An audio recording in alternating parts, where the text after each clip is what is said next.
Alright, hello everyone, how's it going? Welcome back to my channel. My name is Elias, and in today's video I will be talking about all the books I want to read for the month of November. Holy cow, we are in the last stretches of the year. This whole year has been a big, gigantic blur. We are literally near the end stretches of 2021, which is bizarre to say because I feel like we're still living in 2020. You have no idea the amount of times I literally have said to a friend or someone online and in real life, oh, I can't wait for 2020 to be over. You know, we're gonna thrive in 2021. And they're looking at me like, bro, we are living in 2021. And I'm just like, you're wrong. We are still living in 2020. I don't know what you're talking about. Clearly, my mindset is still back in 2020. Here we are. It's been a while since I did a strictly TBR video, and the reason why I'm making one today is because we are in the last 2 months of the year. I figured it'll help me stay grounded in terms of reading these books because these are the books I really want to read before the end of the year, essentially. But before we get further into the video, you already know it. This video is sponsored by the one and only book of the freaking month. Book of the month. So y'all know I love Book of the Month. I've been working with them for literally this entire year. This entire year, Book of the Month and I, we are truly best friends at this point, okay? We're both main characters in our own story, and everyone else is just living in it, okay? So my bestie is essentially a popular online growing book service for readers, whose mission is to promote new and emerging authors to help readers discover the books that they love. Every month, they vet through hundreds of books to create a curated selection from new and early release titles so you can spend more time reading and less time researching. One of the best things about them though is their skip policy, meaning if you're not vibing with them that particular month, you can literally skip the month, risk-free, and you won't be charged. We all know that adult hardcover books are like literally around $25 to $30. You can get your first book with my beloved code for only $9.99, which is a freaking steal, chef's kiss, because you know, the holidays are coming up, so if you're looking to get a gift for yourself, a family, or a friend, I got you. You can use my code ellias, which is literally my name, the channel name, this video on the channel that you're watching on. So definitely be sure to take advantage of that. All right, now let's go ahead and take a look at this month's selection. First up, we have a contemporary fiction, A Little Hope. An ode to beauty of the everyday, this novel traces the losses, loves, and the dreams of a small Connecticut town. Next up, we have young adult, The Keeper of Nights. A young girl is on a journey to impress the goddess of death in this riveting story of monsters, magic, and rebirths. Next up, we have a thriller, The Collective. Hell hath no fury like a mother's scorn in this propulsive story of rage and justice and the limits of revenge. Next is a historical fiction, The Family. Set in mid-century Brooklyn, the story follows two women bound by the sins of their fathers. Lastly, we have a romance, How to Marry Keanu Reeves in 90 Days. Two friends embark on a road trip to stop the world's most eligible bachelor from making a big mistake, getting married. Last and not least though, Book of the Month also sent me two of their add-ons for this month, Will, which is sort of an autobiographical memoir about the actor Will Smith, and My Body, detailing the exploration of sexuality, feminism, and body positivity. Alright, and there you have it. This is the month selection for November. Don't forget to use my code to get your first book for literally $10, and thank you again to Book of the Month for sponsoring today's video. Alright, with that being said, let's go ahead and get straight into the TBR. Alright folks, first up we have Dune by Frank Herbert. You know, here's the funny thing, never in a million years would I have ever thought to see this book on my channel. I've heard about this book constantly, I've seen it everywhere. In fact, there was a point in my life where I actually picked this one up like at a bookstore and read like the first 30 pages of it before putting it down and thinking to myself, I will probably never read this book ever again. But literally here we are in the year 2020 where I'm literally showcasing this book on my channel. Literally the only reason why I picked this one up is because I watched the movie and let me tell you, it was so fucking beautiful. Everything about the movie was so good. I'm talking about the remake, by the way. The one that just came out. It was literally one of the best looking movies I've ever seen to date.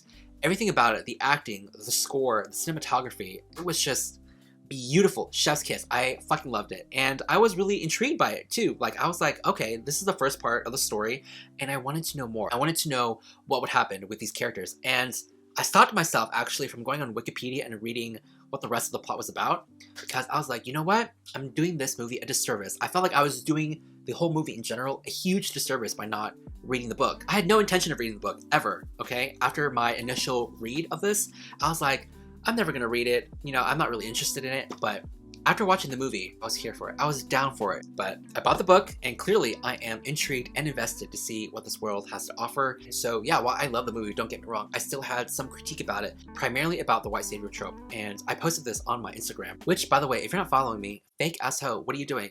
Link down in the description box below. It's literally Elias Reads, okay? I posted on my Instagram and everyone was like, oh, don't worry. this whole book is a critique on the white savior trope and all that. Like, it'll be explained more in part 2 of the movie. And I was like, interesting. Okay, so as someone who had no prior knowledge of the movie or the book or the world whatsoever, you know, even though I've heard a lot of things about it, upon watching the movie, I was supposedly supposed to get that this was a critique on the whole white savior trope and everything. And so I was like, oh, hello.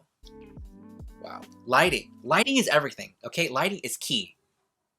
But with someone with no prior knowledge of the story or the characters in general, I thought it was gonna go down that route, and I was truly hoping that it wouldn't. But I guess rest assured, it won't go down that route, but instead it'll be more of a key, I guess, plot narrative points in the next movie and in this book in general. So this is a book that's beloved by many, and there are some avid stands out there that kind of scare me, you know, going into this one, because I feel like if I say anything wrong or have like an inclusive decision about it, I'll be attacked. But I mean, what's new? Being a person of color is just a battle, a struggle every day. So I'm really excited to dive into this, you know, learning about all the key figures, the backstory of the characters, because in the movie I was really interested in knowing more about these different houses that govern, you know, essentially these different planets and how their politics play a big part in this, I guess, universe in general. So aside from watching part 1, I still don't know too much about this story in general. So please feel free to engage in discussion in the comments down below, but leave out, you know, key elements or spoilers or anything like that.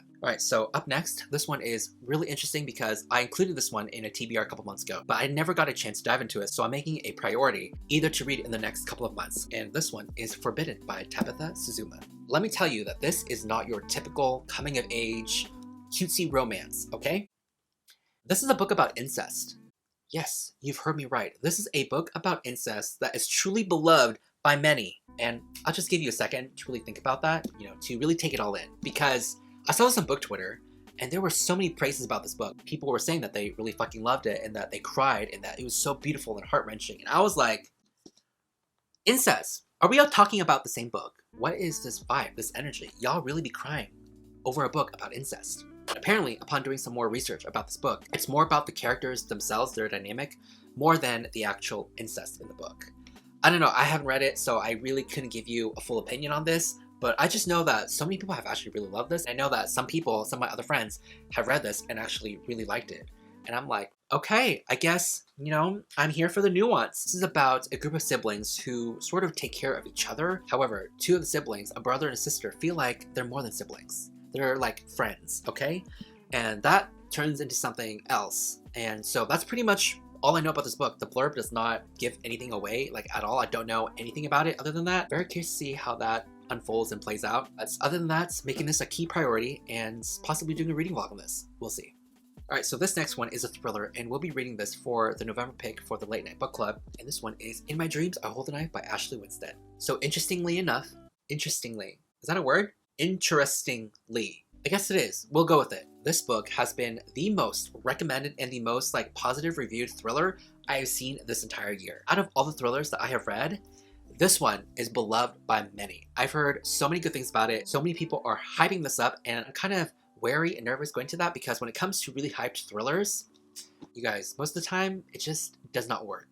A couple hype thrillers, in my opinion, would be Survive the Night by Riley Sager, which was a total shit show. Trash. The other one would be The Final Girl Support Group by Gertie Hendricks, and the third one would be The Fucking Maidens by Alex Michaelides. Those three thrillers, I swear to God, were something different in themselves, but we're not here to talk about them, okay? We're here to talk about this book. So, and also full transparency and tangent, we'll also be working with Berkeley for this book as well. I guess you'll hear it from me first, but we'll be doing a Q&A with the author in a live show, so more to come on that note, but be sure to follow our Instagram and our Discord for further upcoming details. So I'm just going to give you the bare bones on what this book is about. It essentially follows a group of college friends at a reunion party trying to solve this unsolved murder. That is pretty much the barest minimum of what I know and what I'll give you. So pretty excited to get into this one. Next up, we have not one, not two, but 3 Sally Rooney books. Okay, here's the thing. I've heard really interesting things about Sally Rooney, how her books are all critically acclaimed and loved by many, and she apparently is a literary genius. Her books are just impeccable, so well written, so deep, and just so relatable in every sense. And so here we are. I'm hoping that in the next couple of months, I'm able to find out why her books are so beloved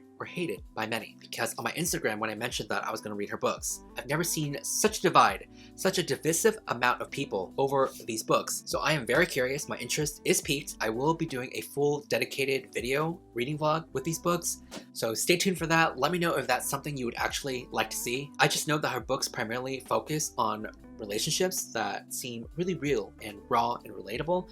And I also heard that she does not use quotations like at all in any of her books. I don't know the significance or why she doesn't include quotations, but maybe you can let me know down in the comments below without giving away any spoilers, if there are even any spoilers in that regard. So yeah, that's all I'm going to say about these books. Hoping I'll be able to finish all 3 in a couple of months.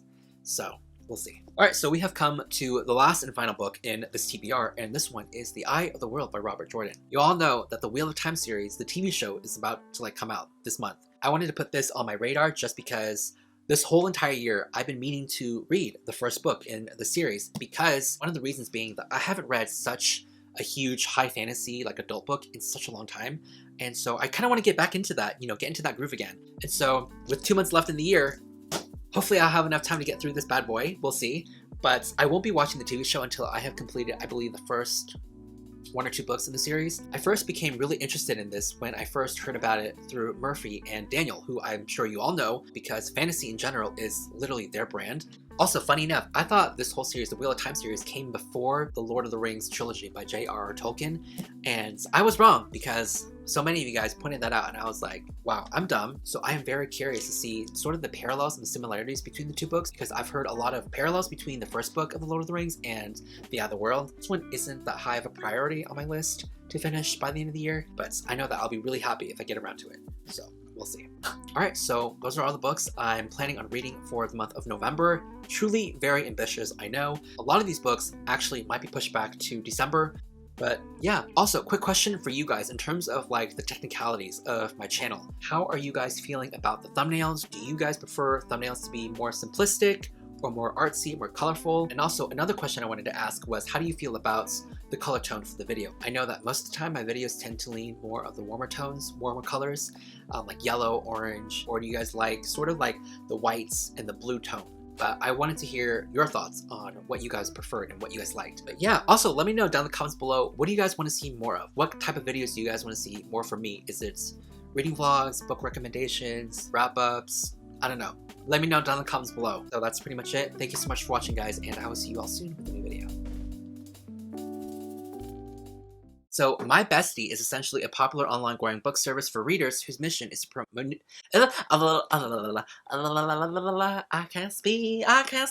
Bum bum bum bum bum. One of the best things though, whose mission is to promote new and emerging authors. Oh wow, my fucking god, I can't speak. Every month they vet through hundreds of books and curate a selection to help readers. Wait, what was the question? No. I literally have been doing this every month for a fucking year now, and I still can't get their key points down. This is just, but we're still besties, all right? At this point, interestingly, oh my god, interestingly, okay. So interestingly,